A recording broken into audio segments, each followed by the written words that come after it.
Hi hello అందరికీ నమస్తే. ఇప్పుడు మనం శ్రీ ప్రసన్న లక్ష్మీ నరసింహస్వామి ఆలయం వద్ద ఉన్నాం.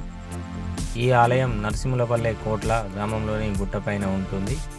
చాలా పురాతనమైన చరిత్ర కలిగిన ఈ ఆలయంలోని స్వామివారు 321 సంవత్సరంలో శాతవాహన రాజైన శ్రీముఖిని కాలం నాటిదిగా చెప్తారు. ఈ ఆలయం పైన ఒక పెద్ద బండరాయిపై షోడశ బాహు పంచముఖ ఉగ్ర నరసింహస్వామి మనకు దర్శనమిస్తారు.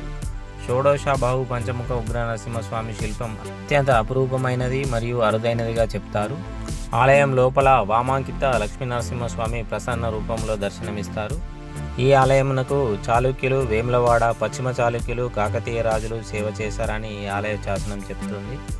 ఇప్పుడు మనకు కనిపిస్తున్న స్వామివారు గుడిపైన ఒక పెద్ద బండరాయిపై స్వామివారు మనకు దర్శనమిస్తారు. షోడశ బహు పంచముఖ ఉగ్ర నరసింహస్వామి రూపంలో దర్శనమిస్తారు. అత్యంత పురాతనమైన చరిత్ర కలిగిన ఈ ఆలయంలో 1865లో కల్వకోట కిష్టయ్య దేశపాండ్య రామడుగు గారికి స్వామివారు స్వప్నంలో కనిపించి తానున్న చోటును చూపించి తనకు నిత్య పూజలు ఏర్పాటు చేయమని చెప్పడం జరిగిందంట. కిష్టయ్య దేశపాండ్య గారు కొండపైన గుహలో స్వామివారిని చూచి తదనంతరం గుహ ముందు ముఖమండపం, ముఖద్వారము, ప్రాకారము, కళ్యాణ మండపం, రాతి మేట్లు కట్టించి నిత్య పూజ విధులు, దేవాలయ నిర్వహణకై నరసింహుని పేర నరసింహునపల్లె గ్రామంను ఏర్పాటు చేయడం జరిగింది. 1500 సంవత్సరాలకు పైగా చరిత్ర కలిగిన ఈ ఆలయంలో ఉపసన్నిధిలో శ్రీ సీతారామచంద్ర స్వామి, పక్కనే ఆదిశేషుడు లక్ష్మణస్వామి కూడా కొలువై ఉన్నారు.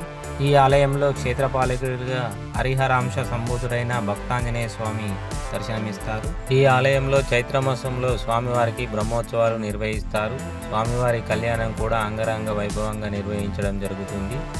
ఈ ఆలయం నరసింహులపల్లి కోట్ల మండలం, గంగాధర, కరీంనగర్ జిల్లా, తెలంగాణ రాష్ట్రంలో ఉంటుంది.